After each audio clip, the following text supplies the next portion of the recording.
This is Jack Rice on the campaign trail. I'm sitting here with R.T. Rybak, again, the Minneapolis mayor.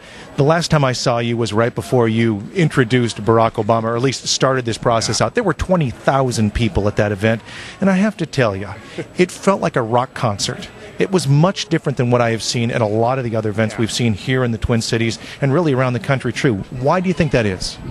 Well, a lot of people wanted to see Barack, but what I thought was wonderful was about midway through, when 20,000 people are in a basketball arena, it got to the point of sounding like a conversation. I think he can stand up on stage, and I think he can look 20,000 people in the eye. Not literally, but make them feel, I think, part of a community, and that's the deal. There are a lot of people who, as politicians, can stand up and say they're a wonderful person and follow them. That's not the point of Barack Obama. The point is to bring lots of people together. So what you're seeing tonight is the same thing. Turnout is monstrous across the state of Minnesota. And in my precinct, like many others, you saw a lot of people who are independents or Republicans who are coming. The Republican Party turnout is very low. So a lot of those people are coming over to the Democratic Party because of Barack Obama. So my whole point is that if he's attracting all these people to the party, let's make him our nominee so he can not only elect a president, but also help carry our Senate race and everything else. Was that part of the issue for Hillary Clinton? Again, what we have seen in some of the Republicans I've spoken with is that she doesn't necessarily motivate Democrats in the way that she motivates Republicans. You see what I mean? I do. I think Hillary Clinton and Barack Obama are both people who will carry Democrats in the next election. That's a good start. But Barack Obama is going to carry many, many, many more independents and Republicans, and that will be not only about electing a president, but electing senators here, governors, mayors, people of Congress, and then you'll get enough of a majority in Congress when you can actually do something about health care, climate change, and everything else. If we end this election as another divided America, maybe the Democrats win 51%, maybe the Republicans win 51%, we'll be right back where we are right now. You've been following these races, not just this race, but we'll go back 4 years and the one before that. And there's an incredible amount of inertia. And we hear every 4 years, oh, there's going to be change this time. This one's going to be different, and this time for sure. And I think you talk to a lot of people who are voting, they feel cynical. They feel like, okay, this sounds like a great game, but there's a big difference between words and actions. Does he not just have the motivation? Does he have the skill? Does he have the capability of bringing both sides together to do what you say and what he says he can do?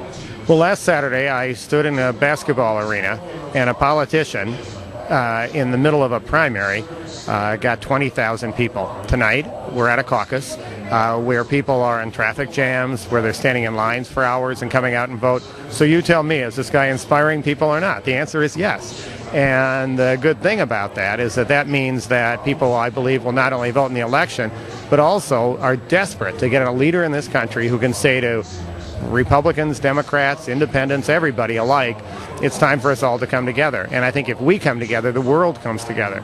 These aren't small stakes we're at, and I think people recognize that, and that's why so many people are getting behind Barack Obama. According to Mark Ritchie, the Minnesota Secretary of State, they were estimating anywhere from 75,000 to 100,000. Apparently, the polls have been very, very crowded. There may be more than that 100,000.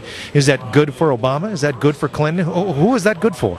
Well, it's very good for Obama because the whole point is to bring more people into the party. So it's a good message for Obama in an election, but I think it's a good message, and I don't want to be too corny about it, but it's a very good message for America because it means that this system that we have, that I think too often Americans take for granted, is something that we turn to for change, and clearly they're turning to it for change, and I think especially because of Barack. Mayor, thank you so much. Thanks.